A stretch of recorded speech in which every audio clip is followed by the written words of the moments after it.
वरिष्ठ कांग्रेस नेता और राज्यसभा सांसद अहमद पटेल का निधन हो गया है। करीब एक महीने पहले अहमद पटेल की कोरोना रिपोर्ट पॉजिटिव आई थी, जिसके बाद से ही वो बीमार चल रहे थे। 71 साल के अहमद पटेल ने तड़के 3:30 पर आखिरी सांस ली।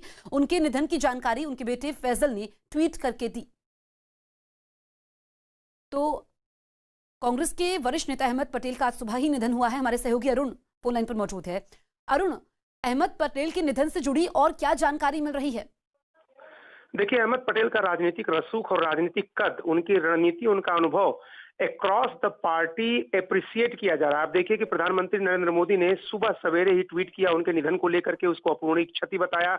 और इसके अलावा कांग्रेस पार्टी की अगर बात करिए तो कांग्रेस के अध्यक्ष सोनिया गांधी, पूर्व अध्यक्ष राहुल गांधी और कांग्रेस पार्टी के तमाम नेता और समाजवादी पार्टी तमाम जो नेता हैं पॉलिटिकल पार्टियों के दीगर, सभी लोग कंडोलेंस अपना दे रहे हैं और अहमद पटेल को अलग अलग तरीके से याद कर रहे हैं। पार्टी के लोग उनको एक पिलर के रूप में, सोनिया गांधी ने कहा कि वो एक पिलर थे, राहुल गांधी ने कहा कि वो कांग्रेस के लिए एक बहुत बड़ी एसेट थे। तो इस तरह के शब्दों से उनको नवाजा जा रहा है और किसी की मृत्यु के बाद उसको किस तरह से याद किया जाता है, ये बहुत महत्वपूर्ण होता है। और अहमद पटेल इस देश के चंद राजनीतिक शख्सियतों में से एक है जिनको राजनीति का चाणक्य और अजात शत्रु कहा जाता है। गुजरात से आते हैं, प्रधानमंत्री नरेंद्र मोदी से बहुत अच्छे उनके संबंध हैं, थे। और इसके अलावा पार्टी के अंदर कोई भी क्राइसिस होती थी तो उसको हंसते हुए रिजॉल्व करना, उसका समाधान हंसते हुए निकालना, जैसा कि दिग्विजय सिंह ने याद किया है। तो अहमद पटेल का जो एक्सपीरियंस था पार्टी के लिए, जो उनकी वफादारी थी पार्टी के लिए, जो उन्होंने काम किया, उसको लेकर के क्रॉस द पार्टी लाइन तमाम नेता उनको विनम्र श्रद्धांजलि दे रहे हैं।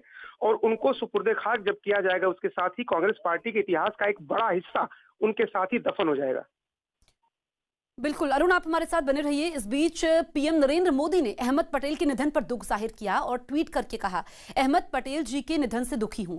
उन्होंने सार्वजनिक जीवन में समाज की सेवा करते हुए वर्षों बिताए। वो अपने तेज दिमाग के लिए जाने जाते थे और उन्हें कांग्रेस को मजबूत करने के लिए याद किया जाएगा।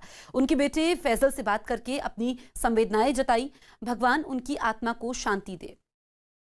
अरुण, हमारे सहयोगी लगातार बने हुए हैं। अरुण, जिस तरीके से पीएम मोदी ने भी ट्वीट करके जिक्र किया है और तेज दिमाग यानी कि कांग्रेस का चाणक्य उन्हें कहा जाता था, बहुत बड़ी क्षति है ये कांग्रेस के लिए। देखिए, कांग्रेस के लिए इसलिए इस समय सबसे बड़ी क्षति इसलिए भी है क्योंकि कांग्रेस पार्टी इतिहास के अपने सबसे बुरे दौर से गुजर रही है। और सबसे बुरे दौर से जब कोई व्यक्ति संस्थान गुजरता है तो सबसे जो बड़ा उसका एसेट होता है, उसकी जरूरत पड़ती है उसको। कांग्रेस पार्टी को रिवाइव करने के लिए अहमद पटेल जैसे लॉयल, निष्ठावान, जो कांग्रेस पार्टी का इतिहास, भूगोल सब कुछ जानते थे, सोनिया गांधी के दाहिने हाथ, उनके राजनीतिक सचिव रह चुके थे, कांग्रेस पार्टी के कोषाध्यक्ष है, उनकी सख्त जरूरत थी, बेहद जरूरत थी। ऐसे समय में उनके निधन से निश्चित रूप से कांग्रेस पार्टी को नुकसान हुआ है।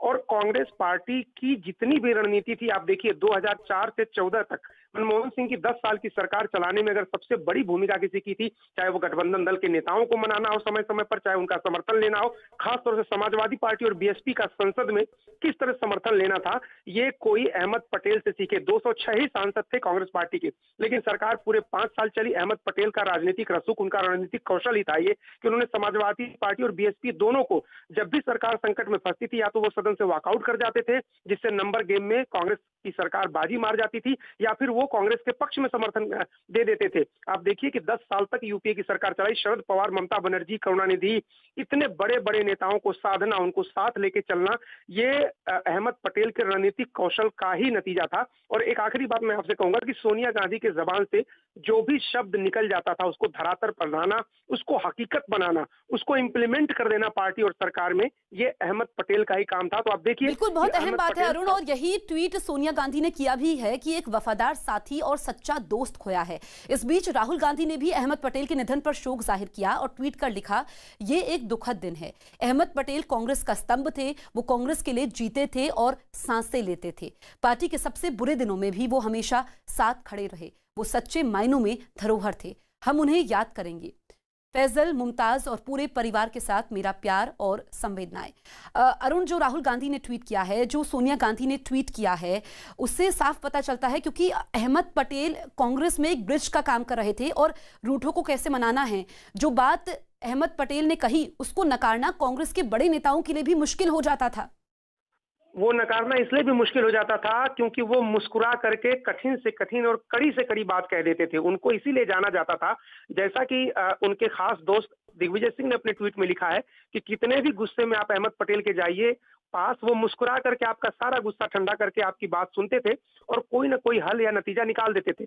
मैंने कई ऐसी क्राइसिस देखी है कांग्रेस पार्टी के अंदर, जैसे राहुल गांधी ने जब जो अध्यादेश था दोषियों को चुनाव न लड़ने देने संबंधित, जो लालू यादव पर उसी समय लागू हुआ था, जो उनको बचाने की जुगत थी कांग्रेस पार्टी की तरफ से, और उसके पीछे कहा जाता है कि कांग्रेस के रणनीतिकार थे सोनिया गांधी ने से बात करके सब कुछ हुआ था। लेकिन राहुल गांधी ने जब उस अध्यादेश को फाड़ दिया था सरेआम, प्रधानमंत्री जी। उस समय मनमोहन सिंह थे जो विदेश के दौरे पर थे, उस पूरे मामले को अहमद पटेल ने किस तरह से संभाला। इसके अलावा 10 साल जब उनकी सरकार चली तो जब भी गठबंधन के दल समर्थन वापस लेने की बात कहते थे या कोई महत्वपूर्ण बिल जब सदन में आता था, उस समय चाहे आप बड़े फूड बिल की बात आप करिए, चाहे आरटीआई की बात करिए आप, चाहे मनरेगा की बात करिए, जितने भी लेजिस्लेशन पास हुए हैं उन सबके पीछे सभी राजनीतिक दलों को साधना, ये बड़ी उनकी खासियत थी और इसके लिए वो जरूर याद किए जाएंगे।